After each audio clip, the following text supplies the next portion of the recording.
Bonsoir, chers amis téléspectateurs.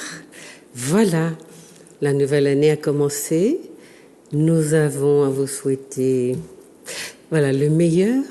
Je voulais juste vous souhaiter des vœux en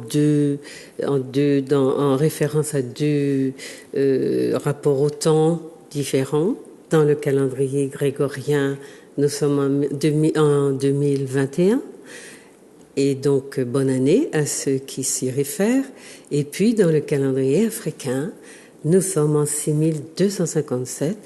Bonne année également, bientôt, parce que je crois que l'année commence en juillet pour les Africains. Donc, et vous voyez, on n'est plus dans le même ordre de chiffres, on est dans les 6000. Ça signifie que vous êtes dans une civilisation qui a plus de 6000 ans. Et c'est de cela qu'il est question lorsqu'on se souhaite des vœux. Donc je vous souhaite le meilleur et surtout que nous sortions du chaos dans lequel nous vivons actuellement, des indécisions, des décisions controversées qui nous chamboulent, qui sont peut-être faites aussi pour nous maintenir ou entretenir le chaos dans nos petites têtes. Donc je vous souhaite de rester vigilants. Et puis de vous mêler aux luttes qui se mènent actuellement, puisque notre société est en danger, vous le savez, je vous l'ai déjà dit, mais tous ceux qui se battent pour que notre société nous reste, qu'elle nous appartienne, vous rappellent que nous sommes une société en danger. Alors je sais que beaucoup d'entre vous cherchent des solutions, cherchent la sérénité ou à se rasséréner à travers un tas on va dire d'illusions aussi, peut-être. On a des sciences ou des activités qui sont très à la mode actuellement, qui réfèrent à une recherche, la quête de l'estime de soi, puis tout le monde veut avoir son coach, etc. Ça fait partie des choses, mais je vous signale que nous sommes dans une société et que nous sommes un collectif. Et si notre société connaît un déficit important d'un rapport sociologique à sa réalité, il ne faut pas croire que rechercher le bien-être à travers votre personne, à travers vous seul, individuellement, de manière individualiste, à travers des coches personnelles, ne croyez pas que vous allez trouver le bonheur de cette façon-là. C'est un tout. Il faut vous occuper de la société. Il faut vous préoccuper de la société. Il faut que vous soyez des citoyens, des personnes responsables de l'ensemble du groupe. Il ne faut plus, à mon avis, que nous continuions à entretenir ces illusions-là. Parce que après nous le déluge, c'est cela que ça signifie quand nous avons ces postures-là. Or, si nous mettons des enfants au monde, si nous continuons à penser à la société de demain, qui est menacée par ces postures-là que nous entretenons, de nous occuper que de nous-mêmes, de notre petit bien-être personnel, de façon tout à fait nombriliste, eh bien, nous sommes les premiers à mettre en danger notre société. Donc, je vous demande de vous rappeler que la société, l'étude de la société se fait par la sociologie, qu'elle a associé à cette connaissance la psychologie, la philosophie que vous n'avez pas enseignée, qui ne s'enseigne pas dans notre université, et on vous fait croire donc la solution à vos problèmes se trouve dans des rapports, dans des recherches absolument individualisantes de solutions. Donc faites bien attention à ça et je vous réitère mes vœux de très heureuses années. Et puis que nos réflexions nous portent toujours plus loin dans la façon que nous avons de nous comprendre. Et aujourd'hui, j'ai vraiment le très grand plaisir d'accueillir une jeune femme qui va vraiment nous mettre les pensées, nous chambouler dans la façon que nous avons peut-être de très conformiste, mais aussi très lâche, très hypocrite, très peu proche de notre être profond. Cette façon que nous avons de parler de choses qui sont essentielles pour nous, eh bien, mon invitée aujourd'hui, qui s'appelle Emma Ndoye Essono, de son nom d'auteur, mais qui est aussi Katie Nestor, de son nom, on va dire de son nom de citoyenne lambda, eh bien, elle nous parle d'un livre qui s'appelle « S'aimer Confidence intime d'une afro-consciente, peut-être qu'on peut voir la couverture, voilà. S'aimer. Confidence intime d'une afro-consciente. Je trouvais très important de commencer l'année avec Emma ou Katie pour nous parler de choses qui ont un rapport fondamental à notre existence du groupe, qui est un groupe menacé. Je parlais d'une société menacée, mais nous sommes dans un groupe menacé parce que nous n'avons pas seulement servi de main-d'œuvre, nous servons de main-d'œuvre pour enrichir ceux qui ont jeté nos ancêtres en esclavage, mais nous servons aussi de main-d'œuvre pour maintenir les autres dans un rapport à soi positif, plus enrichissant, plus performant, plus tout ce que vous voulez. Et à mesure que nous adoptons et pratiquons ces manières d'être et de faire et de nous vendre aussi, eh bien nous appauvrissons notre groupe pour enrichir l'autre qui n'a jamais perdu de vue, qu'il refuse de nous accorder le droit d'être des hommes comme les autres. Donc je vous demande d'écouter ce qu'Emma a à vous dire et j'aurais aimé que vous ayez envie d'entrer dans son récit parce que je pense qu'elle nous dira ce que c'est, qu'elle va nous le définir. Emma, voilà, vous allez nous définir ce que vous avez écrit. Bonsoir d'abord, ou bonjour. Oui, bonjour Juliette. Alors tout d'abord, merci de m'accueillir dans votre émission. Je suis vraiment touchée d'être là ici en Martinique à vos côtés. Alors pour parler donc de mon ouvrage, donc il s'agit d'un récit autobiographique qui aborde en fait différents moments de ma vie, donc de l'enfance à l'âge adulte. J'ai bien aimé ce que vous avez dit au départ en disant qu'effectivement il y avait un peu une tendance individualiste, alors qu'on peut voir notamment à travers les coachs, le développement personnel, enfin, voilà, toutes ces pratiques effectivement qui visent à se centrer sur soi, et être un peu nombriliste, et du coup perdre de vue le sens commun, la dimension groupale. Et c'est vrai que ce livre, si je peux dire ça comme ça, pour moi, il symbolise aussi l'équilibre. C'est-à-dire qu'il est, ça a été une démarche totalement personnelle et individuelle. C'est vrai qu'il est né pour moi d'un besoin, je dirais, de mettre des mots sur ce qui était un peu délicat, douloureux, des choses difficiles que j'ai pu vivre dans ma vie. Et sur lesquels j'avais peut-être pas forcément non plus l'habitude de me tourner parce que c'était tabou dans ma famille. Et puis je pense qu'aussi au sein de notre groupe, c'est souvent, je pense, des questions qu'on n'ose pas forcément aborder, et en tout cas du moins, je pense, de la manière dont je les ai abordées. Et tout en écrivant aussi, j'ai pris conscience que effectivement, j'avais aussi une part de responsabilité à jouer, comme vous l'avez dit, et que écrire, c'était pas juste pour satisfaire ma propre personne, mon propre besoin, je dirais, de me soulager, de me penser, mais qu'il y avait aussi, je pense, quelque chose de plus grand, ce que j'appelle une mission de vie, du coup, c'était important pour moi en tout cas d'écrire aussi pour les miens. Alors souvent je parle d'écrire pour ma famille. Alors quand je parle de famille, on peut l'entendre au sens premier, donc ma famille nucléaire, mes proches avec qui j'ai des liens de sang, mais aussi on peut l'entendre au sens élargi. Et donc, je dirais de votre communauté d'appartenance. Voilà, exactement. Et vous parlez souvent de votre groupe d'appartenance. Exactement. Ce qui est, j'allais dire, pratiquement une exclusivité parce que, en général, dans nos cultures, nous avons développé, parce que c'est, on dira, c'est ce qui est promu dans nos sociétés, c'est être au service des autres, du métissage, de l'ouverture, de la dilution, etc. Et pour moi, vous êtes essentiel dans ce que vous nous dites dans cet ouvrage parce que justement, vous nous rappelez que nous sommes précieux. Et vous avez une démarche d'amour de soi, et sans cet amour immense que vous portez à votre peuple qui est malmené, maltraité, qui vit dans une atmosphère de négrophobie permanente, sans cet amour-là, malgré tous les coups que vous recevez de votre communauté, vous ne l'avez pas abandonné. Vous ne vous êtes pas dit, je vais laisser cette communauté-là ou ces nègres-là parce que ça ne marche pas, c'est pas bon, les autres sont meilleurs. Et ça, c'est pour moi une preuve d'amour immense à votre communauté.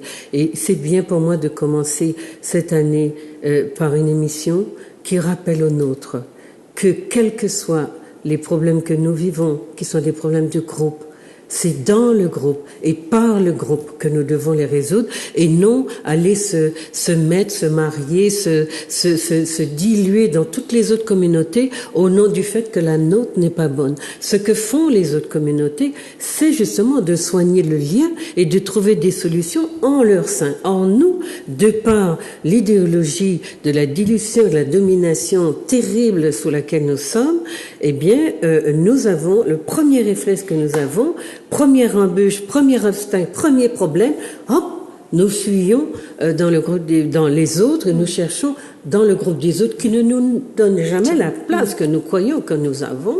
Et donc, nous sommes toujours quelque part dans l'entretien, dans la culture d'une forme de citoyenneté, de relation à soi, de seconde zone, de catégorie, de basse catégorie, de gens d'en bas qu'on n'arrête pas de piétiner. Et pourtant, on a l'impression que il nous satisfait de vivre dans ce piétinement permanent.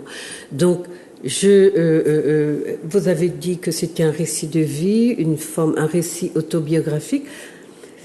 C'est vrai, c'est un récit autobiographique, mais qui nous verse dans quelque chose de bien plus... vous voyez, on n'est pas dans quelque chose de linéaire. Je suis née, j'ai fait, j'ai dit, voilà ma grand-mère, mon grand-père. Il y a une réflexion très, très profonde sur ce que c'est que la vie finalement pour des gens de notre communauté. Comment finalement trouver le bonheur. Et vous arrivez, donc vous nous direz à la fin, s'aimer, c'est votre conclusion et c'est celui du titre de votre ouvrage. S'aimer signifiera que s'aimer, ça va être aussi une projection sur les autres qui sont les nôtres. Vous parlez de famille, oui, famille au sens de communauté, de groupe, d'appartenance. Et s'aimer, ça voudrait dire, avec un i en rouge, ça voudrait dire que on ouvre la porte à l'autre comme on l'ouvre à soi, parce qu'on se reconnaît le droit d'être aimé et le droit de vivre finalement en harmonie avec quelque chose qu'on aura défini soi-même. Exactement. Et sans être le serviteur de tous les autres ou bien l'objet, la femme objet, comme vous allez aussi l'expliquer après, mais aussi l'objet du désir des autres qui n'ont pour nous que la perspective extrêmement réduite d'être des personnes à leur service. Hein? Donc, est-ce que vous voulez bien rappeler aux téléspectateurs un petit peu qui vous êtes, sans juste dire votre domaine d'exercice. Alors donc moi Emmanuelle Douessonneau, pour me situer je suis née en France et je vis en France actuellement. Je suis d'origine guadeloupéenne de par ma mère et d'origine camerounaise de par mon père. Dans mon activité, je fais du conseil en formation, j'anime des formations, donc on va dire que j'ai plutôt une formation dans les sciences humaines, sciences de l'éducation. Donc ça fait des années que je fais ça. Et c'est vrai que franchement, si on m'avait dit un jour que j'aurais écrit un livre, honnêtement, je n'y aurais pas cru. Alors c'est vrai que c'était une activité que j'aimais faire quand j'étais petite, mais qui n'a jamais été vraiment valorisée ni par ma famille, ni par le système scolaire. Donc je pensais pas forcément avoir de faculté, je dirais, à écrire. Et j'ai eu une expérience avec un jeune homme afrodescendant, parce que j'ai eu aussi un parcours dans le militantisme, donc un jeune homme qui avait aussi la casquette de militant. Et donc pour moi, ça a été une expérience en fait à la fois très difficile, très destructrice, mais aussi très révélatrice aussi de finalement ma condition de femme afrodescendante et de nos relations entre afrodescendants, tout simplement parce que je me suis rendu compte et du coup dans cette relation je me suis rendu compte qu'effectivement finalement l'amour il était à travailler, c'est-à-dire l'amour que moi-même je pouvais me porter sur ma personne, l'amour que je pouvais porter à ces hommes, il n'était pas forcément optimal. Et pourtant, j'avais des convictions, je pense, voilà, très tourné vers l'émancipation, vers l'autodétermination des nôtres. Les questions autour de la négrophobie, c'était quand même des choses qui nous alimentaient quand même tous les jours.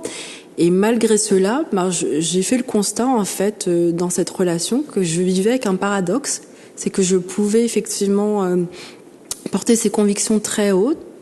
Je pouvais aimer des hommes afrodescendants et pourtant, malgré moi, j'étais imprégnée du discours négrophobe de la société et puis aussi plus précisément du discours que ma famille aussi avait absorbé vis-à-vis des hommes. Voilà.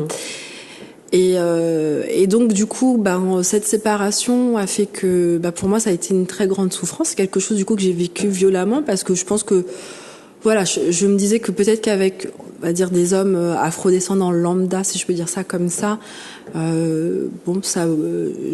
c'était peut-être normal, peut-être de vivre certaines difficultés avec un homme qui a priori était engagé, était conscient, avait certaines convictions.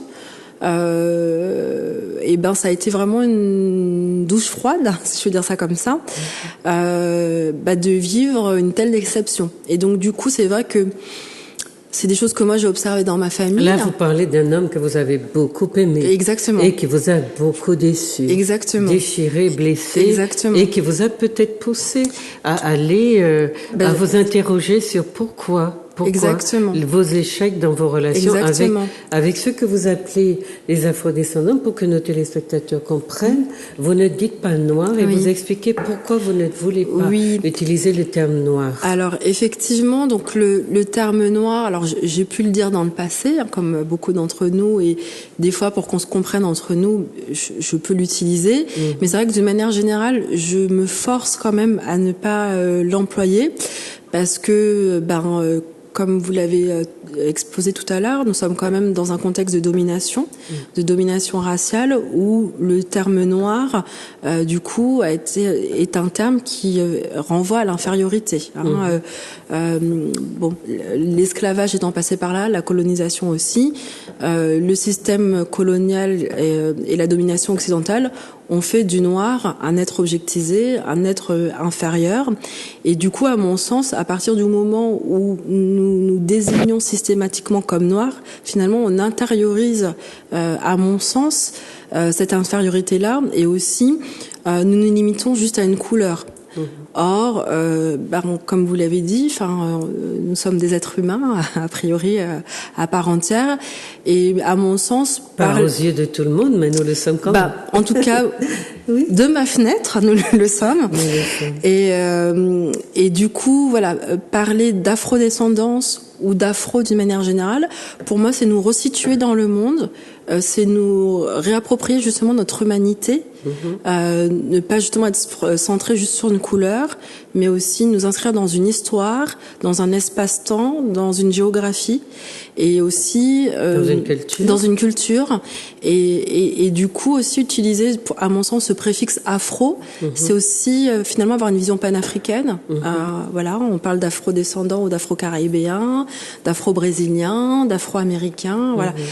Et du coup, voilà, pour moi, c'est effectivement ça, nous inscrire dans une culture, dans un espace-temps, dans une histoire qui nous lie tous, et donc du coup qui nous donne de l'humanité. Lorsque je suis noire, voilà, on s'arrête juste à mon apparence. À une surface. Mais vous êtes un bel exemple aussi de, quels que soient les problèmes qu'il y a eu, de ces ponts qui existent entre le continent mère, l'Afrique, et les déportations, ceux qui ont survécu, des déportations violentes qui ont eu lieu pendant la traite négrière et l'esclavage. Et vous êtes un enfant, donc, afro-caribéen, au vrai sens du terme, entre l'Afrique et la Caraïbe. Voilà. Donc, vous n'utilisez pas, vous faites aussi un travail sur les concepts. C'est pour ça que je dis que c'est pas un récit de vie, on va dire classique. C'est quelque chose qui est très très dense. Votre pensée est très dense et à réfléchir. Vous avez réfléchi. Vous avez un regard très aigu, très en même temps qui reste serein, mais qui est ancrée. C'est magnifique de sentir que la place que vous avez, que votre peuple a dans votre imaginaire est très puissante. Et que vous avez passé votre vie à être secoué par des tempêtes, des cyclones, des ouragans qui ont essayé de vous déchouquer, de vous déraciner, et quelque chose a survécu qui a empêché ce déchoucage et qui fait que aujourd'hui, dans votre dernier chapitre, vous rêvez de ce que vous appelez l'amour sacré. L'union profonde et sacrée. L'amour profond et sacré qui est l'union profonde et sacrée entre afro. Et malgré tout cela, vous avez vécu votre vie en France, etc. Et vous avez été sans arrêt en quête de vous, à travers votre communauté, de vous-même, de qui vous êtes, de d'où vous venez, de pourquoi vous êtes là. Et de peut-être aussi, pourquoi vous n'êtes pas digne d'amour? Pourquoi le monde vous traite comme si vous n'étiez pas digne d'amour? Oui. Alors, c'est l'écriture qui m'a effectivement permis aussi d'interroger tout ça et effectivement de mettre des mots sur cette réalité. Voilà, enfin en tout cas, ce que j'ai cru percevoir, c'est-à-dire que j'étais pas effectivement digne d'amour et du coup que moi mais votre communauté, mais voilà, oui et effectivement la société négrophobe, c'est à votre société qu'elle refuse exactement. Mais du coup pour mieux le comprendre, parce que comme je vous le disais, je viens pas de nulle part, je venais d'un groupe militant, donc j'avais quand même conscience de la négrophobie et des conséquences donc sur notre groupe, donc j'avais effectivement bien conscience que, comme je vous l'ai dit, que notre groupe on leur a retiré leur humanité et jusqu'à présent notre groupe on se bat pour en tout cas la faire valoir. Donc ça j'en avais bien conscience. En revanche, ce que je ne mesurais pas, c'est que effectivement à quel point l'impact de cette négrophobie, l'impact de ce discours, de ces pratiques négrophobes en France, parce que moi je vis en France, mais bon, on peut l'observer malheureusement ailleurs. Bien sûr. Ça a eu de réelles conséquences dans ma construction en tant que petite fille, jeune fille et femme. Voilà. Donc notamment, je dirais dans ma construction individuelle, mais aussi en interaction avec mon groupe et avec notamment les hommes de ma communauté. Voilà. Et donc pour revenir à cette expérience, c'est cette expérience chaotique, douloureuse, difficile finalement, qui m'a aussi secouée, mais en même temps fait prendre conscience justement de ma situation et prendre conscience aussi que ce contexte négrophobe dans lequel j'ai baigné et je continue aujourd'hui à vivre finalement avait conditionné ma perception de moi-même, et donc du coup la manière dont j'étais en relation avec les autres avait aussi conditionné le regard que ma famille portait sur moi. Et donc du coup quand je parle d'amour, de désamour, de cette prise de conscience finalement de désamour de moi-même, c'est aussi prendre conscience que la gangrène, c'est déjà au sein de ma famille qu'elle a germé. Oui. Alors, et la famille n'est pas en dehors de la société. Exactement. Donc elle est un réceptacle de tous ces préjugés. Exactement. Et vous le dites, ce qui est intéressant, c'est que vous traduisez cette réalité, j'allais presque dire, vous l'illustrez. À chacune des étapes que vous franchissez, vous l'illustrez par des faits. Oui. Et donc, la négrophobie, elle commence dans la famille, avec votre père, avec des parents, des femmes, dans notre société potomitan, qui sont potomitans, et qui ont, ce qui m'a paru très très important, puisque on a une grosse réflexion comme ça aussi dans cette société, sur les relations hommes-femmes. Pourquoi est-ce qu'elles sont si difficiles entre noirs? Alors les gens ne vont pas dire entre noirs, disons entre afrodescendants, entre personnes de notre communauté. Et c'est vrai, donc vous l'expliquez très bien, on va y venir, le blanc est toujours là pour nous ramasser, bonifier ce que nous faisons de mal et permettre qu'enfin nous existions. Et donc je trouve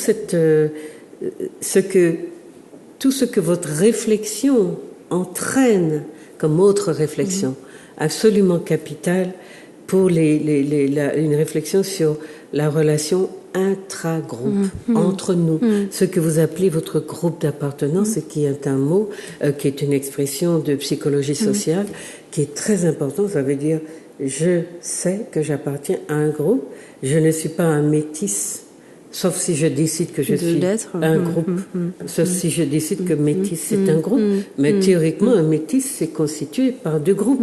Donc comment je me positionne, et c'est pour cela que parler d'afrodescendants ou d'un groupe de culture confère une identité à celui qui considère qu'il est un métis. Or, la société a divisé ces populations en faisant un groupe spécifique, mais qui n'a ni devant ni derrière, comme j'ai l'habitude de le dire, parce qu'un métis n'a pas d'existence culturelle propre. Il parle quelle langue, il écrit, il fait quoi, il voit le monde comment, sous quels yeux. C'est quoi cette entité qu'on a inventée pour créer, soi-disant au-dessus du nègre, un être supérieur qui lui aussi en prend plein la gueule, quand le dominant décide qu'il faut lui botter les fesses. À un moment ou à un autre, il sort de son métissage pour devenir un nègre comme les autres, qu'on traite comme des animaux. Donc c'est très particulier. Et de faire réfléchir à tout ça, à votre façon, c'est très très important, parce que ce sont des expériences propres, mais aussi, donc on va parler de votre sœur métisse, et on va voir comment, justement, les nôtres sont dans tout ce qu'ils font, même dans ce qu'ils appellent l'amour, les relations de mariage, qui seraient la consécration d'une entente parfaite entre blancs et noirs, on va voir au fond que là aussi le noir est un domestique, un serviteur, qui ne donne aucune place à sa culture, aucune place à son existence propre. Ça, c'est important que les gens le comprennent. Puisqu'on vous dit, mais ils sont mariés, c'est l'amour. Et on va voir que dans cette histoire d'amour, justement, il y en a très peu. Il y a beaucoup d'asservissement, mais il y a très peu d'amour. Je sais, chers amis, que vous allez avoir du mal à entendre ce discours, mais on va vous le dire, parce qu'il faut que nous allions dans ces réalités-là, qui sont celles qui, justement, dilapident le capital humain que nous sommes. Il n'y a pas de raison, vous qui êtes très croyants, que vous ayez en vue que Dieu a créé des groupes différents là où ils sont, et que vous conceviez que le seul sort, la seule destinée qui devrait être la vôtre, c'est de la dilution, la disparition, parce que l'autre est meilleur. C'est lui qui vous a mis en esclavage, c'est lui qui vous a servi, c'est lui qui vous refuse votre humanité, c'est lui qui garde encore le code noir non abrogé, c'est lui ci, c'est lui ça. Et vous êtes en train de dire de manière très paradoxale dans vos rapports à ce groupe, qui est extérieur à vous, donc qui est dans une culture hétéronome. Vous êtes en train de dire dans tous vos délires que c'est celui-là qui vous veut du bien. Et cela vous permet justement d'écraser les vôtres, d'écraser et de ne pas les faire exister. Et c'est pour cela que nous n'évoluons pas, parce que nous cherchons des solutions chez l'autre, qui est soi-disant notre bienfaiteur, et nous nous laissons dans notre crasse, dans notre misère. Eh bien, ce qu'essaye de faire Emma, Katie, dans cet ouvrage, c'est de dire, eh bien non, je veux comprendre pourquoi je n'arrive pas à vivre avec un homme de ma communauté, à être aimé par un homme de ma communauté, à faire en sorte que nous fassions le chemin que nous avons à faire ensemble dans l'amour et la sérénité et le respect. Qu'est-ce que c'est que ces sortes de complications qu'on nous a mis dans la tête et qui font que l'homme noir, dont nous nous méfions de manière absolument, j'allais dire presque, comment on dit ça lorsque c'est inexplicable? Viscéral. Oui, de manière très, très étonnante. Irrationnelle. Irrationnelle, voilà. Nous sommes dans quelque chose du rejet. Mais nous allons voir que ce sont les femmes qui ont développé d'abord cette attitude pour un tas de raisons, mais que nos hommes aussi l'adoptent, puisque aujourd'hui, ce qui est le summum de leur réussite et de leur épanouissement, de leur bonheur, de d'une destinée toute neuve et propre et jolie et blanche. Eh bien, c'est la femme blanche, en effet. Donc, il y a à réfléchir sur ce qui nous est arrivé, sur ce qui nous arrive, et en entrant dans le récit de Kitty, je vous rappelle qu'elle l'a défini comme un récit autobiographique. Vous allez comprendre qu'il n'y a ni racisme, ni haine, ni violence contre l'autre. Elle vit les violences qu'on lui fait sans développer une haine. Et ça, c'est propre à notre communauté aussi, de ne pas rendre coup pour coup dans ce qui est la bêtise et la méchanceté. Ça ne nous vient pas. Pour un tas de raisons. On va dire qu'on est des grands couillons, peut-être. Mais il y a peut-être d'autres raisons plus spirituelles qui font que on ne rend pas dans ce domaine-là coup pour coup. On ne rend pas la bêtise par la bêtise, la méchanceté par la méchanceté. Donc voilà, je vais entrer dans votre texte tout doucement avec vous. Nous avons 1 heure pour le faire. Donc je rappelle, chers amis, que je reçois Kitty Nestor dans son nom de citoyen lambda, et son nom d'auteur, c'est Eman Doé Essono, qui est donc son nom, le nom de son père camerounais. Et elle est fille d'une femme guadeloupéenne, donc elle est le produit d'un couple afro-caribéen, afro-caribéen. 2 fois afro, ok? Donc ce récit de vie, vous expliquez, Emma, dans deux endroits différents que j'ai notés. Voilà pourquoi j'ai décidé d'écrire ce livre. Il m'est apparu l'idée, poursuivant dans cette logique d'équilibre, puisque vous expliquez tout au début votre quête de l'âme sœur, d'un homme qui vous poserait, parce que vous êtes torturé intérieurement. Vous êtes dans une quête sans fin de comprendre pourquoi vous n'avez pas droit au bonheur. Mais dans votre travail introspectif, vous allez trouver les raisons. Et c'est ça qui est important. Donc, au-delà du fait que vous cherchez, que vous expliquez, sans haine, je vous répète, n'allez pas courir dire que oui, elle est raciste. Il n'y a que ça nous a mis à la bouche sans comprendre pourquoi on n'a pas le droit d'aimer quelqu'un de sa propre communauté.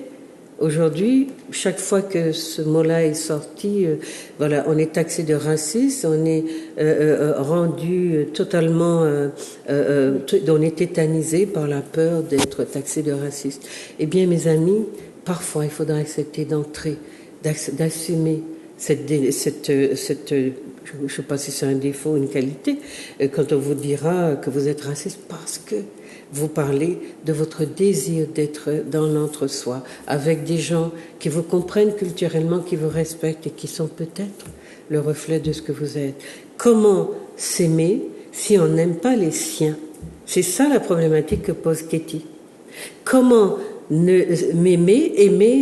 être aimé d'un homme de ma communauté si moi-même je ne m'aime pas? Et quelles sont les raisons qui font que je ne m'aime pas? Voilà dans quoi elle nous amène. C'est très très complexe. C'est un petit ouvrage, mais qui aborde les choses de manière absolument apaisée, dans une volonté absolument claire de comprendre. Donc vous dites pourquoi vous avez écrit ce livre. Ok? À la page 12, les objectifs de ma démarche sont mieux identifier les mécanismes qui m'ont amené à reproduire des schémas relationnels déséquilibrés avec les hommes et particulièrement avec les afrodescendants. Avec tous les hommes de votre vie, afrodescendants ou africains, non, il n'y a pas eu d'Africains, afrodescendants. Mon père est africain, mais... C'est ça, mais vous l'avez, c'est une rencontre ratée, un peu ratée, qui vous a fait beaucoup souffrir.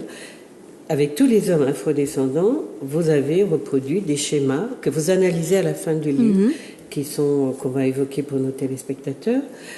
Désapprendre la colère, la rancœur, la tristesse pour soulager mon passé, partager mon vécu, et ça c'est important, afin d'en dégager des réflexions et analyses sur nos situations d'afrodescendantes. Le souci des autres vous-même, le souci des membres de votre groupe d'appartenance, de votre communauté. est toujours présent dans vos analyses. C'est très rare, Katie, je vous le dis, et c'est pour cela que ce livre m'a beaucoup parlé. Donc, aujourd'hui, vous dites que vous avez suivi, donc les raisons qui vous ont guidé sont celles-là, et que vous vous sentez une femme apaisée, prête à vous unir de manière profonde et sacrée avec un homme de votre communauté. Maintenant, à la page 23, je vois que vous dites aussi une raison qui vous a poussé à écrire ce livre. Elle est un peu peut-être différente.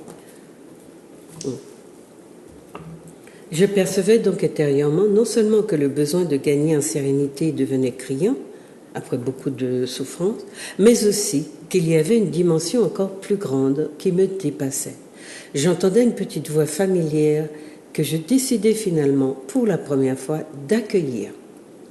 Celle-ci m'ordonnait de ne pas sombrer dans la rancœur et la vengeance, mais plutôt de me tourner vers l'amour de soi, des hommes afro, de la vie. La vision d'écrire m'est ensuite venue dans la foulée. D'accord ? Donc, vous dites pourquoi vous avez eu envie d'écrire. Exactement. Alors donc tout ce que vous dites, c'est un peu ce que j'ai commencé à exposer tout à l'heure, mais c'est vraiment cette démarche-là, c'est-à-dire que alors, oui, il se trouve que j'ai rencontré des difficultés, plusieurs avec les hommes.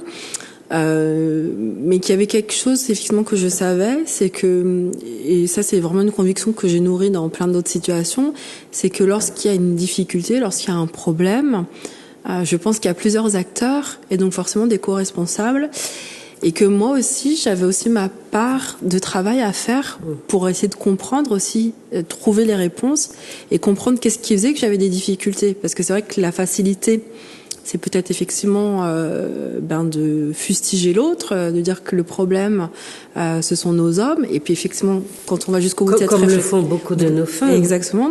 Et quand on va jusqu'au bout de ce raisonnement-là, effectivement, c'est d'aller voir d'autres. Et bon, pardon, je reviendrai sûrement dessus, mais c'est vrai que bon, moi j'ai aussi ma propre expérience, puisque j'ai une mère qui donc au départ était avec mon père d'origine africaine, et ensuite donc bon voilà, ils ont rencontré un écueil dans leur relation, et ensuite donc elle s'est mariée avec un homme blanc, enfin un Français de souche, on va dire, en parler, oui. Et blanc. Et du coup, je pense aussi que cet exemple-là, c'est-à-dire parce que c'est une situation que j'ai vue quand même plusieurs fois, donc cette situation-là de femmes qui à un moment donné font l'expérience d'une union avec un homme africain ou afrodescendant, ça ne fonctionne pas, et donc du coup, elles vont se tourner vers l'homme blanc. C'est des modèles que moi, du coup, j'ai pas mal observé dans ma famille, que j'ai vécu, et qui n'ont pas forcément, en tout cas moi je les ai vécus de l'intérieur, qui n'ont pas forcément été pour moi quelque chose de structurant. Donc il y a toujours eu aussi, je pense, ce que j'appelle l'élan de vie aussi, une part de moi qui avait aussi envie de résister et de lutter contre ce modèle-là, parce qu'en l'ayant vécu de l'intérieur, je savais que c'était pas la réponse, C'est-à-dire, là, ça n'est pas la réponse de sortir de votre communauté pour aller dans une autre sous prétexte que c'était mieux ailleurs. Exactement. Et surtout, du coup, sans analyser, comme vous le disiez, en groupe, avec soi-même et en groupe, pourquoi ça dysfonctionne. Exactement. Voilà. Et du coup, à mon sens, quand on n'analyse pas le dysfonctionnement, ce dysfonctionnement, il continue à perdurer. Voilà. Oui. Et on est dans une véritable guerre entre hommes et femmes noires, afrodescendants, et on considère, il faudra qu'on revienne un peu sur le concept de Viennet que vous utilisez beaucoup, parce que vous dites, je n'ai pas rencontré le concept de vieux blanc dans mon parcours. Non, exactement. Et c'est très caractéristique puisque tous les membres de votre communauté vont être avec des bons blancs, parce qu'ils ne veulent pas être avec des vieux nègres. Et ça, c'est vraiment, de manière très caricaturale, le schéma antillais, le schéma africain aujourd'hui. C'est très caractéristique. Ni l'homme noir d'ici ou d'Afrique n'est bon, mais aujourd'hui pour l'homme noir, ni la femme noire, ni la femme d'ici et d'ailleurs ne sont bonnes. Ce sont donc un groupe qui a perdu le sens de l'entre-soi, de l'appartenance, et qui a, on va dire, déporté son centre dans celui d'un autre qui pourtant ne lui donne pas d'existence propre. C'est très caractéristique et on le verra à travers la façon dont votre mère va éduquer sa fille, votre sœur qui est, entre guillemets, métisse. D'accord. Alors, vous vouliez ajouter quelque chose? Oui, donc voilà, juste pour rebondir, donc effectivement cette expression d'hygiénèque, donc c'est une expression qu'on entend couramment dans les Antilles francophones. Moi, donc qui est héritée de ma grand-mère, hein, donc c'est vrai qu'on voilà. Enfin, de nos sociétés coloniales. Créole, oui. Et donc moi, voilà, c'était ma grand-mère donc qui employait couramment cette expression.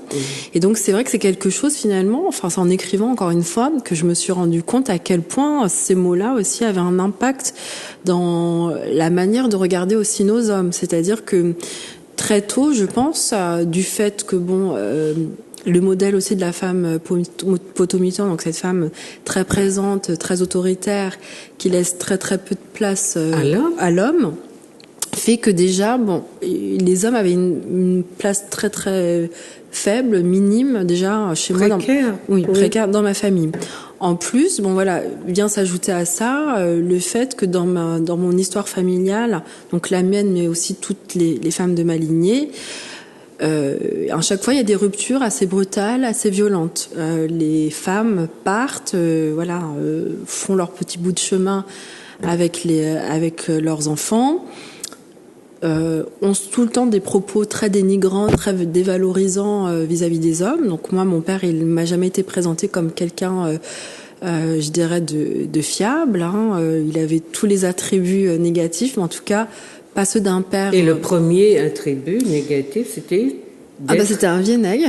Oui, mais d'être un Africain. Et d'être un Africain. Dans la culture coloniale dans laquelle nous tout à fait. Son problème majeur, c'était d'être un Africain. Effectivement, Et le Viennet, le problème majeur du Viennet de nos colonies, Guadeloupe, Martinique, c'est d'être un noir. Exactement. Enfin, avec les guillemets, un afro-descendant, comme on accepte aujourd'hui de s'appeler, de le dire, quoi. Ok. Effectivement. Donc moi, du coup, c'est vrai que très tôt dans mon parcours, j'ai du coup fait cette association, c'est-à-dire que homme noir égale Viennet. C'est-à-dire que même si c'était pas forcément quelque chose que je m'autorisais à mettre en mots, imaginaire d'enfant, parce que vous l'entendez enfant déjà. Exactement. Oui. Et donc du coup, effectivement, même si comme je disais, je pouvais être en relation avec des hommes afro, il y avait toujours quand même une partie de moi qui me disait que ces hommes-là n'étaient pas de valeur. Ces hommes-là n'allaient jamais me combler totalement. De l'autre côté, on le verra un peu plus tard, mais c'est vrai que c'est aussi pour ça que je rejette certains vocables aujourd'hui, mais je pense que ma sœur, dans sa construction du fait, on va dire, de ses origines, d'avoir un père blanc et une mère noire, je veux dire comme ça pour qu'on se comprenne, d'être identifiée comme issue d'un père blanc et d'une mère noire dans la société et dans ma famille, elle avait un certain statut et certains privilèges. Moi, dans ma famille, donc je suis la plus mélanisée. Je suis donc en plus originaire du Cameroun. Voilà, donc je connais pas bien ma famille camerounaise. Donc dans ma famille d'origine guadeloupéenne, je suis la seule à avoir des origines donc du continent. Et donc je suis la plus mélanisée aussi. Et la plus foncée, voilà. D'accord. Et donc du coup, ça aussi, ça m'a conféré aussi une place particulière. Et donc associé aussi au contexte négrophobe qui nous nie notre humanité, qui nous dévalorise, qui nous dénigre. Moi, quand j'allumais ma télé, j'ai jamais vu de petite fille qui me ressemblait. On avait tout envie de ressembler à la poupée Barbie, parce que c'était ça la référence. Et c'est intéressant parce que vous parlez de cette projection de vous à travers ces créations des Blancs, aussi dans l'amour et la difficulté que vous avez de ne pas de voir que vos hommes ne vous prennent pas pour une princesse. Exactement. Donc cet imaginaire-là, on n'imagine pas le mal qu'il fait. Exactement. Parce qu'il ne permet à la petite fille noire, ni à la femme noire, ni au à l'afro-descendant de manière générale ou à l'Africain, de jamais advenir dans cet univers-là. Ni comme prince, ni comme princesse, ni comme quelqu'un de valeureux, ni comme quelqu'un. Il est déjà un problème d'être un Africain. Exactement. C'est ce qu'on lui apprend. Exactement. Okay. Et donc moi, je me suis vécue déjà comme ça, donc dans la société française, donc à l'école, dans tous les espaces où je pouvais être, mais aussi à l'intérieur de ma famille. Parce que j'étais la fille donc d'un Camerounais, en plus d'un Camerounais qui s'occupait pas de sa progéniture. Mais dont on vous a privé aussi. Oui, et dont vous on avez bien expliqué comment votre mère a tout fait, votre grand-mère et surtout, ma grand-mère, a tout fait pour écarter, vous écarter de votre père, même s'il le faisait mal, mais il a cherché quand même à vous joindre, à vous avoir. Tout à fait. Et puis quand il y a eu cet afro gabonais, elle vous a dit que vous auriez dû être. C'est lui qui aurait dû s'appeler Bruno, père, je crois. C'est lui qui aurait dû être votre père. À la limite, on ne voulait pas de l'Africain brut, mais on voulait bien du métis africain. Exactement. Pourvu qu'il fût métis. Exactement. Voilà. Donc ça, c'est ces paroles-là. Et il faut que nos téléspectateurs les entendent très fort. Ce sont des paroles portées par la mère, par la femme, la grand-mère, surtout, qui conditionne sa fille, et sa fille qui ne va pas forcément reproduire le discours à l'identique, mais qui va le vivre. Exactement. Et qui va être dans ce que décline la mère, sa mère, verbalement, qui va le vivre concrètement dans sa chair et refuser à cet homme africain avec qui pourtant elle a eu des affinités, refuser même d'assumer un contact avec sa fille. Cette haine que vous mentionnez souvent, qu'on ne comprend pas. Si on ne comprend pas la violence de nos femmes quand les hommes ne sont pas au rendez-vous, si on ne prend pas en compte la force avec laquelle elles écartent les enfants de leurs parents pour mieux pouvoir dire que c'est un vinaigre et qu'il n'a pas de mérite, on ne comprend pas comment ce jeu-là s'est mis en place. C'est mis en place et ce que vous appelez les enjeux de cette situation. Exactement. Alors, pour aller du coup dans votre sens, donc effectivement, je le dis dans le livre, donc ma mère n'a pas du tout facilité la paternité de mon père, et en même temps, là, il y avait ce discours donc ambiant, négatif d'un père absent qui était immature, qui n'a jamais pris soin de sa fille. Et donc voilà, donc j'avais cette image-là qui planait et qui a continué finalement à alimenter mon imaginaire pendant X années. Et de l'autre côté, donc quelques années après, ma mère a rencontré mon beau-père. Et à la différence de mon père, lui tout de suite m'a été présenté justement comme mon père de substitution. Qui sera ton papa. Exactement, comme mon père de substitution. Voilà, c'était une évidence pour elle. Alors moi petite, effectivement, je pense que j'avais aussi cette quête, ce besoin d'avoir un papa. Donc c'est vrai que j'ai tout de suite aussi pris au sérieux ces mots. Vous avez vu la fonction. Mais elle a vu peut-être la fonction, mais beaucoup la race. Et ça, c'est ce sont des choses qu'il faut. On estime que le monsieur blanc a plus de la faculté d'être un papa que le nègre, le vieux nègre, qui lui serait le géniteur. Il y a un discours qui est absolument destructeur, qui force l'homme noir à être vu dans ce rôle de géniteur pour pouvoir le rejeter, et qui prend combien d'hommes blancs ont fait, nous dans nos sociétés-là, combien d'hommes blancs ont fait des enfants à nos négresses, puisque c'est comme ça qu'il faut en parler, ou à nos coulis, et puis les ont largués. Mais non, ça ne compte pas. Désormais, l'homme blanc, c'est le sauveur, c'est le papa. C'est le papa, c'est le seul qui puisse remplir cette fonction dignement. Et pourtant, qu'est-ce que vous nous racontez sur ce papa blanc, ce beau-père blanc? Alors voilà, donc ce beau-père blanc, donc qui a eu énormément de mal à m'investir. Alors bon, dans un premier temps déjà, il à m'accepter en tant que, on va dire, père ou oui, on va dire père, figure paternelle, voilà. Tout simplement parce que j'étais noire. Donc je pense qu'il avait du mal à se projeter. Alors déjà, on va dire qu'il n'avait pas d'enfant lorsqu'il a rencontré ma mère. Donc je pense qu'il y avait déjà cette difficulté, je pense, d'occuper tout de suite au pied levé des fonctions parentales. Mais sa réelle difficulté a été de les occuper avec une enfant noire. Alors ça, c'est le tabou ultime. Avant que n'arrive la métisse. Mais en tout cas, c'est quelque chose que moi j'ai toujours ressenti dans ma chair, parce que effectivement, petite, je le voyais très bien. Il était très peu démonstratif. Il y avait très très peu de moments d'affection, de tendresse. Ou quand il y en avait, c'était vraiment très très mécanique. Et même, je pense que c'était même moi qui les sollicitais. Du coup, vous l'expliquez comme ça. Voilà.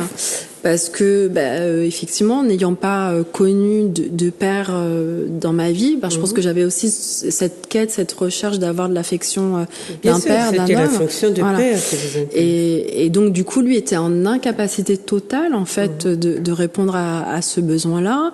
Et puis, alors pareil, ce que j'évoque aussi, c'est que lorsque j'ai commencé un peu à m'intéresser à la lecture, donc notamment à l'école. Donc lui, ayant fait des études, donc il a grandi dans une famille. Et vous forcez à lire. Où il y avait le culte des écrits, des études, et il me forçait à lire, mais du coup des livres qui, forcément, dans son imaginaire à lui, devait vous intéresser. Et devait m'intéresser, exactement. Mais du coup, moi, ça m'a plutôt, Alors, vous avez parlé d'imaginaire raciste et colonial, comme La Case de l'Oncle Tom. Exactement, La Case de l'Oncle Tom et Vendredi ou La Vie sauvage. Voilà, donc pour moi, des livres qui me renvoyaient finalement directement au statut de sauvage, de primitif, comme ils aiment le dire, du noir. Et donc forcément, comme je le dis, c'est pas forcément les livres qui m'ont tout de suite invité à aimer la littérature et l'écriture, mais aussi qui m'ont aussi tout de suite donné une vision très négative de moi-même, n'ayant très peu eu d'images déjà valorisantes. Oui, dans la case de l'Oncle Tom, oui, bien sûr. Voilà, donc ça a été aussi une douce violence, si je peux dire ça comme ça. C'est-à-dire que de manière inconsciente, il vous livrait ce que son inconscient ne pouvait pas verbaliser, dire. Mais il vous le montrait à travers les choix qu'il opérait.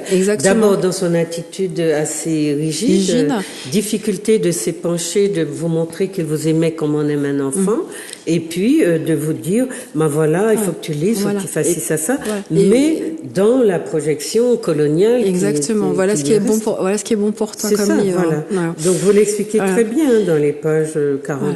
L'arrivée de mon beau-père dans ma vie, donc vous voyez, elle explique très, très, très sereinement, mais elle termine cette partie-là en disant « Cette expérience de vie me fit aussi comprendre implicitement, en dépit du discours dominant, que la perfection n'était pas blanche. » Voilà. Donc, très jeune, vous faites déjà l'expérience. D'ailleurs, vous allez quitter le foyer familial. Vous faites l'expérience que il y a ce que vous appelez une négrophobie d'État, à la page 17. Il y a une négrophobie d'État, c'est-à-dire que le racisme est partout. Vous le sentez, vous, petite fille, vous le sentez dans l'air que vous respirez, dans les regards, dans la façon d'être. Vous le vivez avec par tous les pores de votre corps. Oui, tout à fait. Ce racisme est là.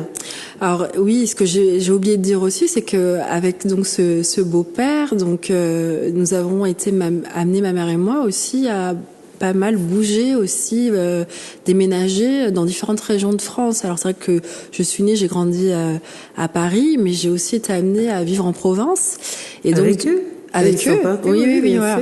Et donc du coup aussi à me vivre vraiment totalement minoritaire, toujours. Donc je le dis, à l'école, au supermarché, dans mon immeuble, voilà.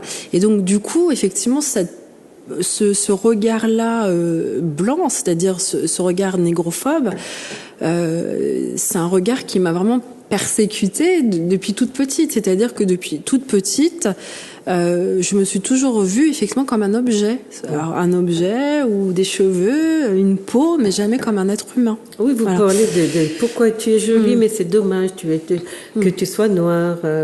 je peux toucher tes cheveux, c'est marrant, pourquoi tu es de moi? Ça, c'est, mais de manière générale. Oui, tout à fait. Mais ce que je veux dire, c'est que c'est aussi dans ce contexte-là que s'est exprimée aussi la paternité de mon beau-père, et donc du coup, ces pratiques aussi, aléatoires et négrophobe vis-à-vis de moi, voilà. Et donc effectivement, alors l'élément à mon sens révélateur, alors tout ce que je dis là, c'est des choses que j'ai écrites, mais il a fallu que j'attende mes 36 ans pour pouvoir effectivement les mettre en mots et m'autoriser à les penser. Je les avais toujours intériorisées dans ma chair, mais jamais vraiment verbalisées. Et puis effectivement, donc l'élément qui m'a aussi fait prendre conscience finalement d'un statut particulier, parce que j'étais noire et qui plus est d'origine africaine, qui plus est foncée de peau, c'est l'arrivée de ma petite sœur, voilà. Où là, j'ai vraiment vu effectivement une différence. Alors vous appelez ça une métisse dans la famille. Voilà. Parlez-nous. Alors effectivement, donc comme je vous le disais tout à l'heure, j'essaye de ne pas utiliser tous ces vocables, mais là c'est important pour moi de parler en termes de noir, de métis, pour justement souligner à quel point ce regard colonial a vraiment conditionné nos pratiques dans nos familles, la manière de percevoir nos sentiments. C'est quoi la réalité d'un sentiment quand il est défini par le fait que c'est parce qu'elle est claire qu'elle est aimable et on va l'aimer plus. Enfin, nous avons ça au quotidien dans nos familles. On va aimer plus celui ou celle qui est clair de peau, qui a les cheveux ci, ça, moins que l'autre qui a les cheveux crépus ou la peau plus foncée. C'est quoi cette forme d'amour-là? Et puis c'est quoi cette forme de détestation-là? C'est voilà des choses à interroger, chers amis. C'est ça. Comment allez-vous soutenir à la face du monde que vous aimez quand la raison pour laquelle vous aimez n'est que de surface, une surface de peau, une couleur de peau, une texture de cheveux, et vous allez dire que vous aimez comme votre tonton l'a fait. Vous allez découvrir toute son hypocrisie, lui qui est très timoré avec vous. Et comment, devant cette petite fille métisse, il est plus que du chocolat fondu. Alors effectivement, donc l'arrivée de ma sœur a révélé tout ça, comme vous disiez, cette hypocrisie, ou en tout cas cet attrait, on va dire, pour la... aussi, simplement. Oui. Alors, il y a déjà mon beau-père, effectivement, qui clairement, lorsque ma sœur est arrivée, l'a vraiment considérée du coup comme sa fille, et du coup a été vraiment aimant traité autrement avec elle. Et donc, du coup, ma sœur aussi, ça lui a conféré du coup une place particulière. Alors, au-delà d'être la dernière, du coup, elle était beaucoup plus choyée, beaucoup plus protégée. On y reviendra peut-être tout à l'heure, mais ce que je dis, c'est qu'aussi, à mon sens, alors peut-être de manière consciente ou inconsciente, je ne sais pas, j'ouvre la porte, enfin voilà, le débat, je ne sais pas. Mais à mon sens, elle a été éduquée d'une manière à ce qu'on l'écarte de son appartenance afrodescendante, voilà. Ma mère et ma grand-mère, par exemple, ne lui parlaient jamais en créole. Elle connaît très très peu les Caraïbes dans leur ensemble, ni la culture, ni l'histoire.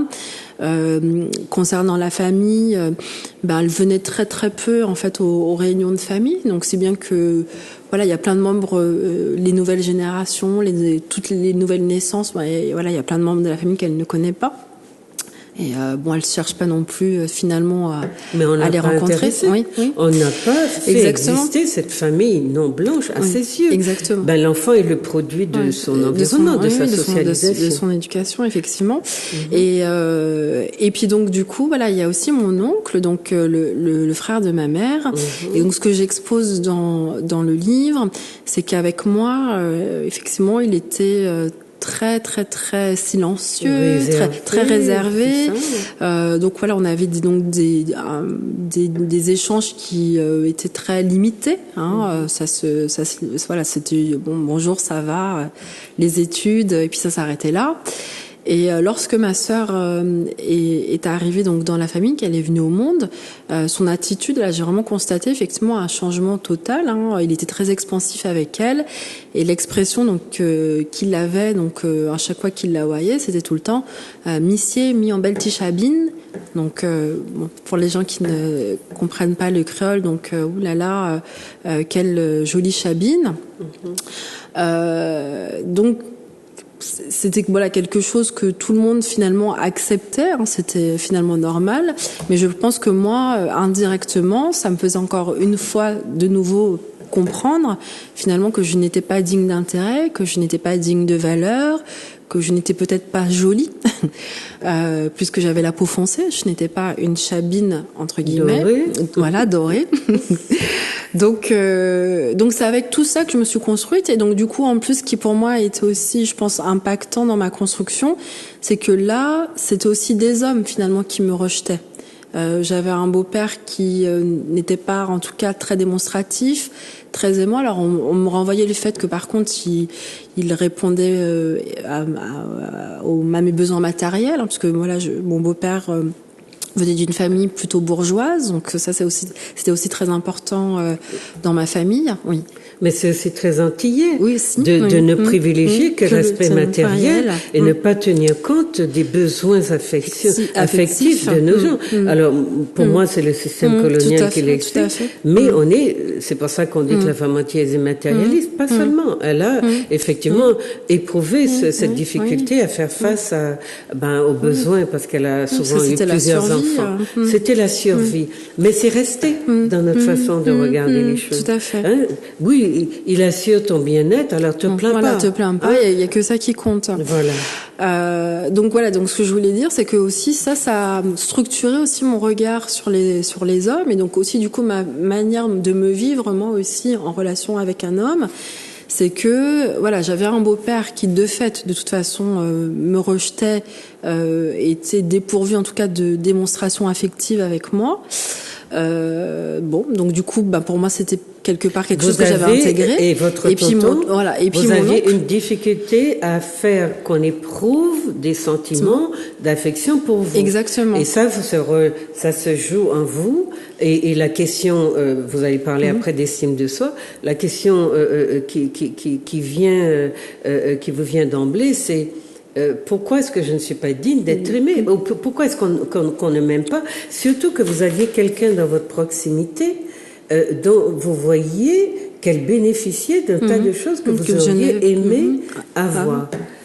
Alors, finalement, sur l'homme blanc aussi, vous avez des difficultés, puisque votre beau-père est comme ça, mais avant, vous avez parlé d'un fameux Lucien, là. Julien. Oui. Non, qui était aussi un bourgeois. Oui. Alors, c'était, vous avez eu oui. Alors, peut-être le temps de rencontrer des blancs bourgeois, mais enfin, lui, vous êtes rendu compte aussi que vous étiez un peu objectivé, et puis utilisé, et que la gentillesse, ce que beaucoup des nôtres prennent pour de la gentillesse, de l'acceptation, était en fait la culture d'un sentiment de supériorité, acquis sans difficulté parmi les Noirs, parce que de toutes les façons ils les méprisent.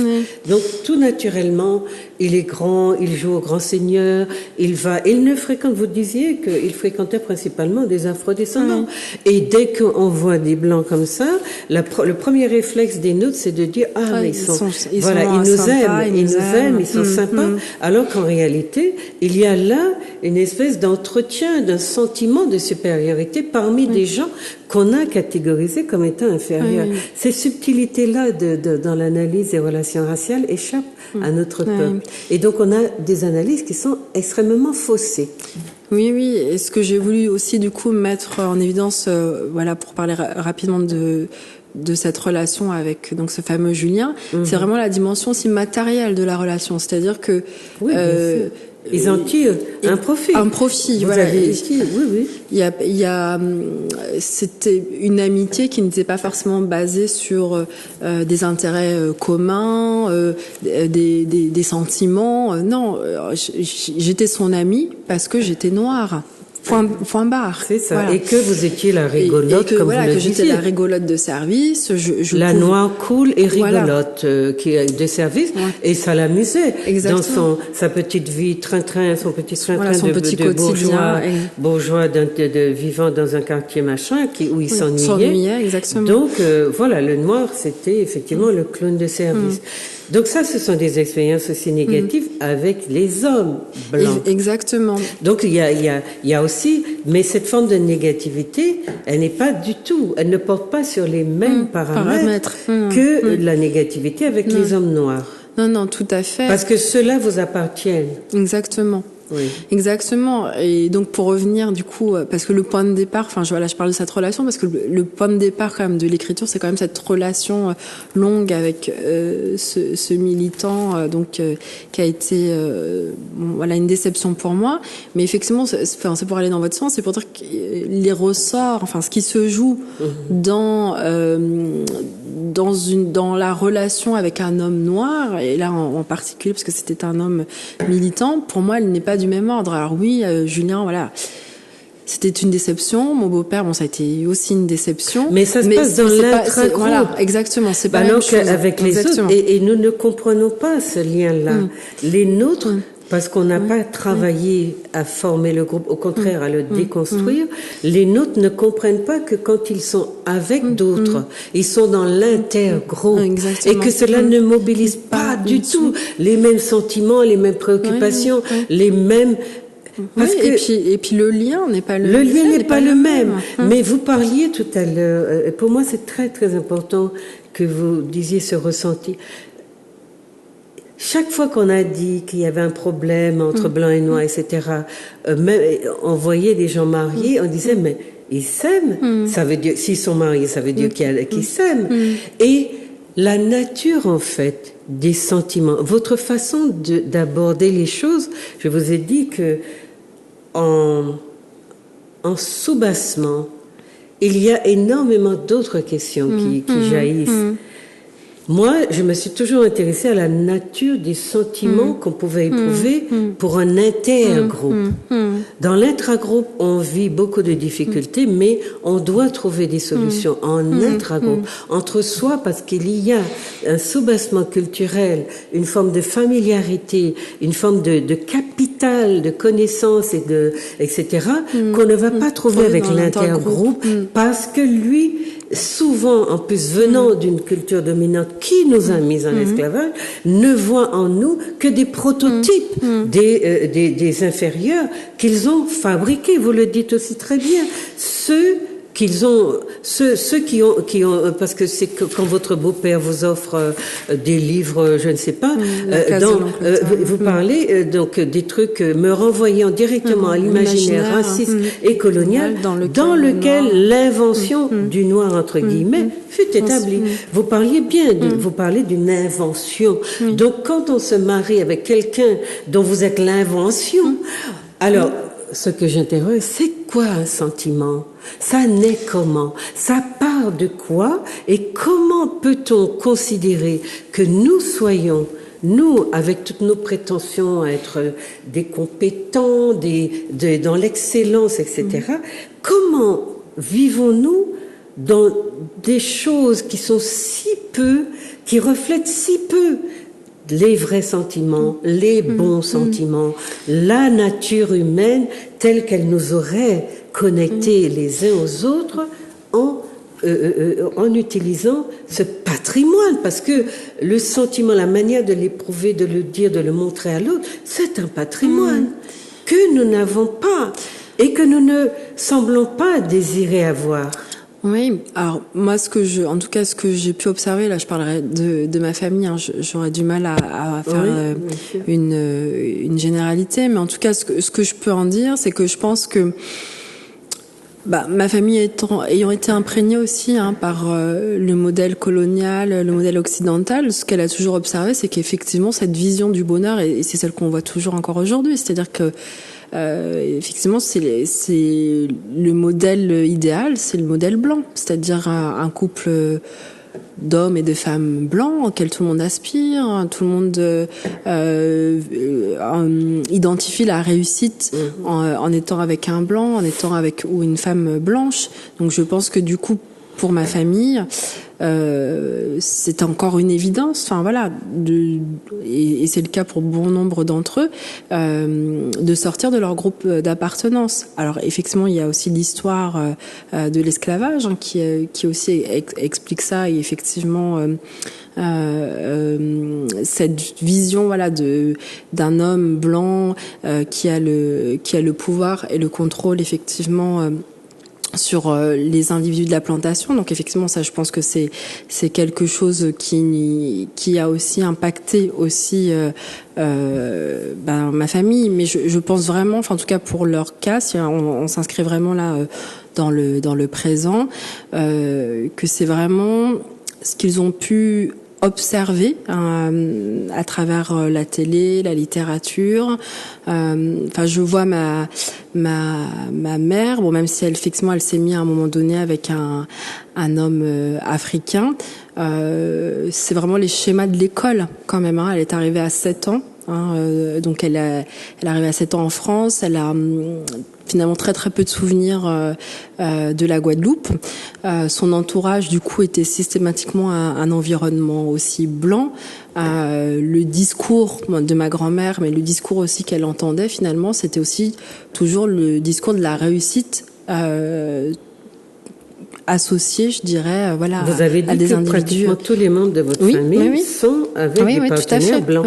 Et donc, tous les enfants sont des métis. Et que les 3/4 de ce que vous soulignez ici, comme le comportement de ces Noirs, de ces afrodescendants, c'est un don de soi aux Blancs. Parce que le métis, comme je l'ai expliqué dans une de mes conférences, le métis est produit pour le blanc. Parce que vous avez expliqué qu'il y a très peu, votre mère, le patrimoine culturel. Très peu d'initiatives éducatives ont été menées pour inscrire ma sœur dans son afrodescendance. Ma sœur ne partageait que très occasionnellement des repas de famille avec notre branche maternelle. Personne ne l'obligeait à faire. À s'occuper de ce lien-là. Donc par contre, elle était libre de se tourner vers la branche blanche. Donc on produit bien des enfants qui sont un peu colorés, mais qui sont totalement détachés du socle culturel. Donc là encore, on voit que le noir est là pour apporter, pour donner, pour offrir, et s'oublier totalement. Oui, ce que j'allais dire, et s'oublier. S'oublier totalement dans la relation. Ensuite, s'oublier, et si je peux ajouter, ne pas aussi délivrer d'apports culturels. Enfin, il n'y a pas de capital culturel dans ce non, il doit perdre son capital culturel dans son métier. Ce que vous expliquez d'ailleurs, que ce qu'elle faisait avec vous, de lire des contes, etc., quand vous étiez petite, eh bien, elle ne le faisait pas avec cette fille-là, et en plus, elle ne lui parlait ni de l'esclavage, ni de l'Afrique. C'était des sujets bannis. Pourquoi? Alors que c'est un enfant qui est sorti de son ventre, une enfant, et qu'elle, comme vous, et qu'elle aurait pu avoir développé un sentiment de maternel qui reflèterait une croyance profonde dans ce qu'est le rôle d'une mère. Et c'est pour cela que j'interroge ce mot de sentiment. Pourquoi, racialement, nos vies, nos sentiments, nos manières de nous projeter dans les choses sont justement pas racialement, sont si racisées, racialisées. C'est-à-dire que d'un coup, nous sommes des gens normaux, peut-être entre guillemets, puisque après tout le mal qui nous a été fait, c'est difficile d'utiliser ce terme-là. Mais pourquoi, d'une même entité que nous sommes, parce que l'autre a une couleur ou je ne sais quoi, nous changeons.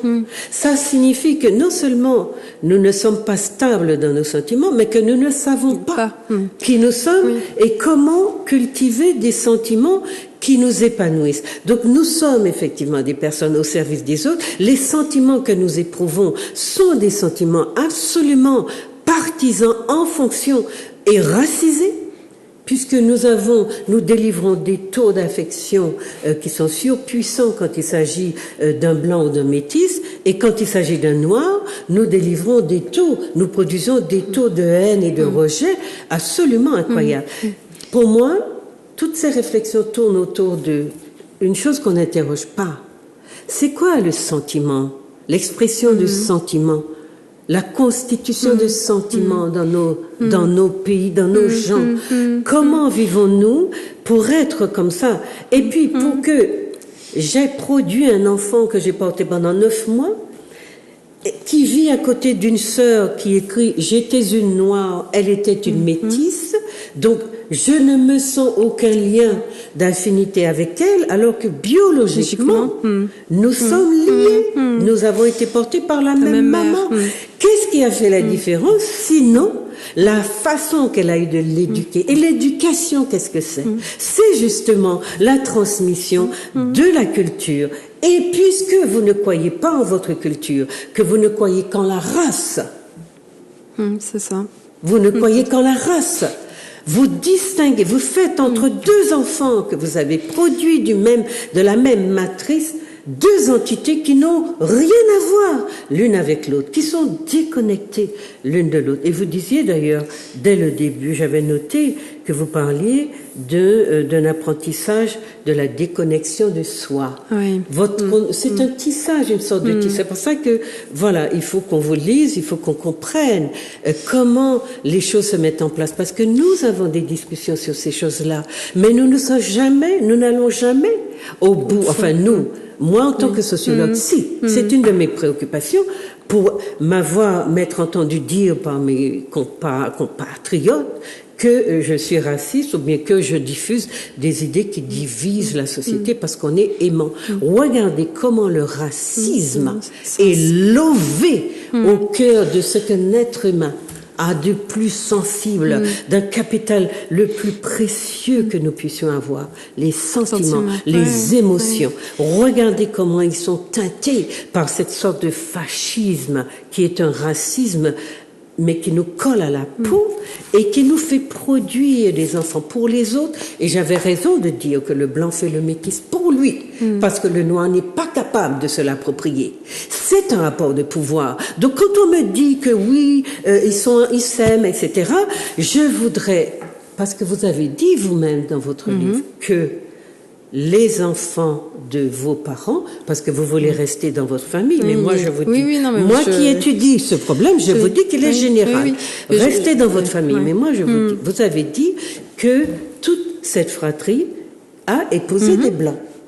Eh bien voilà, quand je dis que le noir fait des enfants métis et que le métis va faire des enfants de plus en plus blancs, on est dans cette réalité-là. Donc le noir ne fait pas d'enfants pour lui, il ne lui transmet pas sa culture, il n'a pas une volonté de préserver son capital, le capital qu'il est. Il est d'abord un capital culturel, mais il l'a transformé en capital, en machin racial, et il ne sait. Il ne s'est exprimé. Il ne s'est exprimé vis-à-vis de soi que ce sentiment qu'il n'est rien, c'est-à-dire qu'il le cultive avec un tel soin, que aujourd'hui c'est devenu normal. Nos mamans se taisent, personne ne va houspiller sa descendance parce qu'il a épousé un noir, mais toutes les bouches seront allongées de 50 cm si vous revenez à la maison avec un Africain ou avec ce que vous appelez un Viennègue. Alors, au-delà de la question de classe, puisque vous parlez, c'est vrai qu'elle mélange les deux souvent, hein, la classe et la race. Chez nous, c'est, je pense, souvent quand même indirectement lié. C'est-à-dire que je pense... les deux sont liés. Oui. Dans notre culture, c'est absolument lié. Ok. Oui, et du coup, ce que je voulais dire, c'est qu'effectivement, pour revenir à la question du sentiment, donc j'étais peut-être effectivement pas allée jusqu'au bout de l'analyse, et du coup, je trouve ça intéressant. Voilà, effectivement, j'ai voulu mettre en évidence à quel point effectivement le racisme peut effectivement rentrer dans toutes les interstices, si je peux dire, du lien, et donc le lien familial. J'avais pas forcément questionné la question du sentiment, mais pour moi, ce que j'ai voulu aussi mettre en évidence du coup dans tout ce passage-là autour du métissage finalement, c'était justement à quel point le fait de ne pas s'aimer, donc de ne pas s'accepter en tant que tel, c'est-à-dire en tant qu'individu porteur. On ne peut pas transmettre ce qu'on n'a pas. Voilà, c'est ça. Pas d'amour de soi. Donc, alors du coup, l'autre qui vient de l'intérieur, qui vient dans vos vies, votre vie, vous n'avez...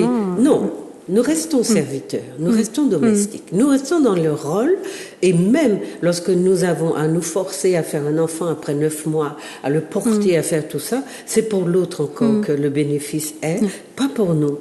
Donc ça, moi je veux dire, quand on analyse de manière profonde ce que nous sommes, on devrait vraiment faire le grand déballage. On devrait vraiment regarder au fond de soi comment on se comporte comme les domestiques pour lesquels on a toujours, les serviteurs, les asservis, pour lesquels on nous a toujours fait passer. Et les questions d'amour, là, dont on vient nous rebattre les oreilles, il faut dire aux gens d'abord de cesser leur litanie, parce que ce qui se passe dans les couples dominos, comme vous les appelez, enfin, comme on les appelle, et que beaucoup d'afro-descendants racontent, puisque les Antillais se parlent beaucoup entre eux, mais il n'y a rien qui filtre sur la place publique. Motus et bouche cousue, il ne faut surtout pas, parce que on risque de vous prendre pour un raciste. À côté de ça, vous avez le droit dans votre ménage de vous entendre traiter de sale nègre, de sale négresse, de recevoir parfois les pieds de monsieur dans votre arrière-train. Vous avez le droit de vivre avec des gens qui n'ont aucune once de respect pour vous, mais de la fermer. Parce que, voilà. Et j'ai vu des gens se comporter comme s'ils étaient de véritables esclaves. Et on ne comprend pas cette domination qui est dans le couple si on continue à fabuler sur l'idée que dès qu'on se marie, c'est dans l'amour qu'on est. C'est ridicule. Et ça nous montre que nous n'allons pas loin dans l'analyse de nous-mêmes. Maintenant, comme le temps passé, que c'est passionnant et que je voudrais que vous nous parliez quand même de votre projet-là, je veux, parce qu'il nous reste 10 minutes, si je vais tout casser. Vous voyez comme ça passe vite. Vous avez fait un chapitre 4 que vous avez intitulé « Une estime de soi à renforcer ». Donc, vous mettez des parties différentes. Un amour de soi à cultiver sont les conditions de l'acquisition d'une estime de soi favorable. Une image de soi à recréer. Une confiance en soi à développer. Et donc, vous analysez. J'en arrive donc à la conclusion que mon niveau d'estime a considérablement joué, d'estime de vous-même, a considérablement joué un rôle dans mes relations avec les hommes afrodescendants, parce que ça reste votre questionnement principal, tout à fait. Vos rapports avec les hommes de votre communauté. Inapte à m'aimer moi-même, je n'ai pas su aimer ces hommes de manière profonde et sacrée. Bien que tous différents, ce qui est récurrent, c'est que j'ai toujours eu du mal à trouver une juste place avec eux. La place de la femme que je décidais d'être. Donc je reste persuadée que cette incapacité à s'aimer, donc à m'aimer, fut dans de nombreuses histoires réciproques. Donc si la production femme que vous êtes, n'a pas été capable d'aimer son homme comme elle l'aurait voulu, on comprend que l'homme n'a pas été capable d'aimer sa femme comme il l'aurait peut-être voulu. Ça signifie que quand vous posez le problème dans sa réciprocité, ça signifie que les deux auraient besoin d'une thérapie. Les deux auraient besoin de se rendre compte qu'ils se font du mal. Les deux auraient besoin de comprendre qu'ils sont la création d'une entité qui ne leur veut pas de bien et qui leur dit... Ne vous aimez pas. Ne vous aimez pas, mais c'est moi la solution. C'est ça. Et la solution, c'est que vous allez faire des enfants ou des machins pour moi qui ne vous bénéficieront pas. Vous voyez, dans nos proverbes, nous avons ça. Depuis mille attenants, vieux cheval et qu'a dit négresse pas maman. Je ne sais pas en Guadeloupe comment vous dites. Non, je ne connaissais pas cette lettre. Eh bien, nous disons ça. Il y a même 2 versions que vous allez trouver dans Marie-Thérèse Longfou. Ça dit quelque chose de la mentalité. Voyez.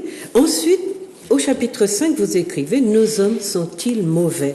Et ce qui est intéressant, c'est que vous analysez votre perception des rapports amoureux. Alors, vous passez en revue cette histoire d'histoire de conte de fées qu'on nous racontait, petite fille, et votre projection dans une vision de vous en tant que princesse et machin, oui, précieuse. Et donc les rapports amoureux qui étaient, voilà, ils s'aimèrent, il y a beaucoup d'enfants, puis ils vécurent ensemble toute la vie, alors qu'on vous parle d'un homme, un Viennet qui n'arrête pas de courir les jupons, et dès qu'il a couru un jupon, il est cassé en 1000 morceaux, parce que c'est... Je n'allais pas dire le prétexte, parce que ce sont de vraies raisons. Mais en tout cas, c'est la sentence. C'est la sentence pour dire que décidément, il n'est pas digne de respect, pas digne qu'on l'aime, c'est ceci, c'est un sacré ceci, un sacré cela. Et lui-même, il a pris l'habitude d'être bon à rien, puisqu'on ne lui donne aucune place. Dans le début de votre... Quand vous parlez beaucoup des femmes potomitans, vous mettez bien en place le scénario qui est là, qui montre que les femmes ne laissent pas de place. Avec leur invention là de potomitans, de femmes potomitans, elles ne laissent pas de place aux hommes. Et les hommes considèrent que, ben voilà, comment l'imaginaire collectif les stigmatise, et ben ils considèrent qu'ils sont libres.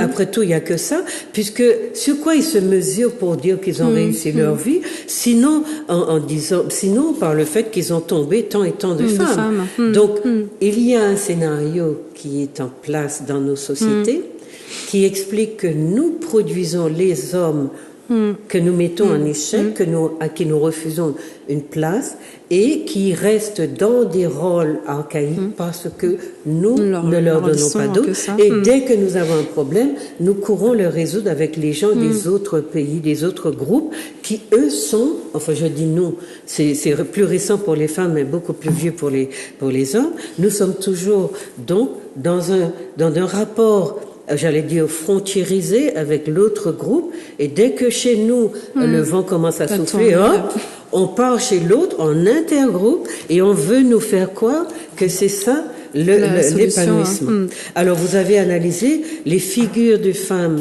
ou de non-femmes que vous avez empruntées et qui expliquent les fautes que vous avez commises avec vos hommes. La figure de l'enfant, la peau d'une mère, la figure, la peau d'un enfant, et puis après la peau d'une adulte. Vous êtes entré dans la peau d'une adulte pour comprendre que l'union profonde et sacrée avec un homme afro-adulte, un homme afro-adulte, était ce que vous recherchiez parce que vous étiez devenue une femme adulte et que vous compreniez comment aller vers cette union profonde et sacrée. Et cette forme d'épanouissement. Alors, je vous laisse la parole pour parler de penser l'équilibre. Vous dites que vous n'êtes pas pessimiste, etc. Oui. On est d'accord. Vous n'êtes pas féministe. Oui. Et vous l'expliquez très bien, ne serait-ce qu'à travers les postures coloniales et les différences entre femmes blanches et femmes noires. Vous expliquez très bien pourquoi vous dites que vous n'êtes pas féministe. Mais ce que j'aimerais que vous disiez aux nôtres, c'est votre chapitre 7. Pourquoi l'union profonde et sacrée entre afro? Oui. Alors, donc pour revenir à ce chapitre penser l'équilibre, pour moi c'était important de me positionner aussi du coup en tant que femme afrodescendante dans cet écrit parce que effectivement ce que je dis c'est que souvent lorsque les femmes ont tendance à prendre des initiatives par elles-mêmes, souvent ce que j'observe c'est qu'on les qualifie de féministes, voilà. Et puis il y a aussi quelque chose, à mon sens, un peu un phénomène de mode aussi où systématiquement dès qu'une femme ouvre la bouche, prend la parole, s'exprime, on lui associe tout de suite le qualificatif de féministe. Donc pour moi déjà c'est important déjà de dire que ma démarche elle était tout autre. Moi, je parlerais plutôt de femmes afro-conscientes, si je devais me qualifier de manière synthétique. Oui, vous avez parlé. Voilà, parce que, comme je le dis, moi, je me sens, en fait, dans cet écrit, mais dans ma vie de tous les jours, moi, je me sens reliée à mes ancêtres africains. Que aussi, cette démarche-là, la démarche c'est une démarche finalement identitaire aussi. Quand on parle de l'amour de soi, finalement, on est aussi sur la quête de l'identité, et donc moi, du coup, cette démarche-là, elle est aussi décoloniale.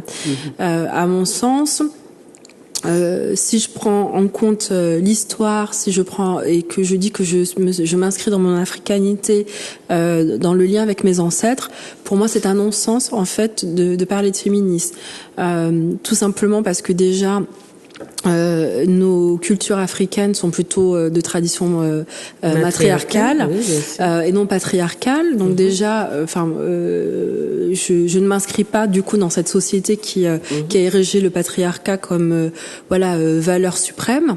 Et de l'autre côté, moi je vois aussi un lien entre le patriarcat et la négrophobie. Donc si je rejette la négrophobie, de fait, je ne peux pas m'inscrire dans cette société patriarcale. Et donc pour moi, le féminisme, c'est un peu aussi le produit finalement de cette société occidentale. Mais comme le temps nous est je suis désolée. compté, je voulais que vous expliquiez, parce que vous parlez de renaissance. Oui. Et donc du coup, et votre titre, d'ailleurs, c'est Confidence intime d'une afro-consciente. Et donc, parce qu'il nous reste 2 minutes à peine. Et donc du coup, pour moi, ce qui est important aujourd'hui, au vu de tout ce qu'on a dit, des difficultés à nous unir, de l'aliénation, de l'absorption justement de ce modèle occidental, pour moi, un des éléments phares, je pense, c'est que justement nous apprenions, que nous réussissions à nous reconnecter entre nous, donc d'être dans l'entre-soi entre hommes et femmes afro, parce que pour moi, vous appelez l'union sacrée. L'union sacrée, effectivement, parce que pour moi c'est la base. Je veux dire, si on parle de vie, si on parle de groupe, qui c'est qui donne la vie, qui c'est qui constitue le groupe, si c'est un homme et une femme, voilà. Donc pour moi c'est vraiment ce point de départ là qui est important de travailler, et à mon sens le féministe n'y répond pas. Donc pour moi le point de départ c'est ça, c'est de travailler sur nos comportements, de réfléchir au sens de nos actes, au sens de nos mots, au projet de vie et projet de société qu'on veut. Donc c'est pour ça que je parle de renaissance africaine, entre autres. Donc je fais référence aux travaux de Cheikh Anta Diop qui parlait de renaissance africaine, mais pour moi le premier jalon c'est vraiment l'union profonde et sacrée le maillon à renforcer, c'est le couple. Exactement. Alors si vous permettez, parce que il faut qu'on arrête, je vais lire. Comme Martin Luther King, j'ai fait un rêve, celui de l'union profonde et sacrée entre afro. Ceci me paraît de taille au vu des handicaps que nous cumulons. J'en arrive d'ailleurs à ce stade de ma vie à la conclusion que le champ affectif, souvent écarté, est le plus urgent à traiter au sein de notre communauté. Pour quelle raison j'affirme cela? Tout simplement parce que je crois que notre renouveau en tant que communauté afro solidaire et organisée dans ce monde individualiste ne peut être envisagé sans ce postulat de base. Alors que nombreuses ou nombreux sont ceux ou celles qui affichent comme but ultime d'équilibre pour l'Afrique et les peuples afrodescendants partout où il se trouve le projet de renaissance africaine, je considère qu'il est aussi vital d'y inclure un premier jalon, l'union profonde et sacrée entre afro. Voilà, donc on termine comme ça, le temps qui nous est imparti est terminé. C'est un livre passionnant. Je vous rappelle son titre, S'aimer, Confidence intime d'une afro-consciente, vous le voyez à l'écran. C'est un petit ouvrage qui est très dense, avec beaucoup écrit avec beaucoup de sagesse et qui attire l'attention sur beaucoup de choses et qui vous fait aller beaucoup plus loin encore dans l'analyse de qui sommes-nous?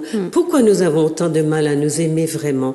Pourquoi notre amour est si racisé, si défini, déterminé par des déterminants raciaux, racistes, négrophobes? Voilà le monde qu'on nous a préparé, dans lequel on nous fait vivre, et en quoi? Parce qu'on est dans des mariages interraciaux de plus en plus nombreux, qu'on a atteint l'apogée de notre développement d'êtres universels qui se réclament de la non-appartenance à un groupe, mais les autres sont des millions quand nous sommes quelques milliers, n'oubliez pas. Et l'idée de fusionner, etc., tant que vous faites des enfants qui reviennent au groupe dominant, vous n'avez rien pour vous. Essayez de capitaliser de manière à ce que votre bourse se remplisse aussi. Je vous remercie d'avoir été là. Merci à vous. Katie, dites un mot de revoir à nos téléspectateurs. Je vous dis au revoir. Regardez la caméra là. Au revoir. Donc, vous pouvez trouver le livre, donc c'est mes confidences intimes d'une afro-consciente, sur mon site internet, donc www.emando.com. Également donc sur le site internet de la boutique Nofi Store, donc qui est une boutique qui supporte le Black Business. Nofi, voilà. Nofi qui travaille aussi beaucoup auprès de meilleures connaissances, pour une meilleure connaissance des afro-descendants et des Africains. En tout cas, voilà, pour commencer l'année, pourquoi pas une réflexion sur qui nous sommes, sur comment nous nous comportons, sur est-ce que nous aimons vraiment ce que nous sommes ou est-ce que nous aimons les surfaces, les couleurs, les textures des cheveux, à quel moment nos profondeurs, nous les laissons émaner, émerger pour que nous soyons dans des sentiments profonds et donc dans beaucoup de tolérance, plus de tolérance envers nous-mêmes, puisque quand on s'aime vraiment, on sait pardonner. J'entends parler de résilience, mais la résilience ne se fera pas sur un champ dévasté comme celui sur lequel nous sommes. Merci d'avoir été là et à très bientôt.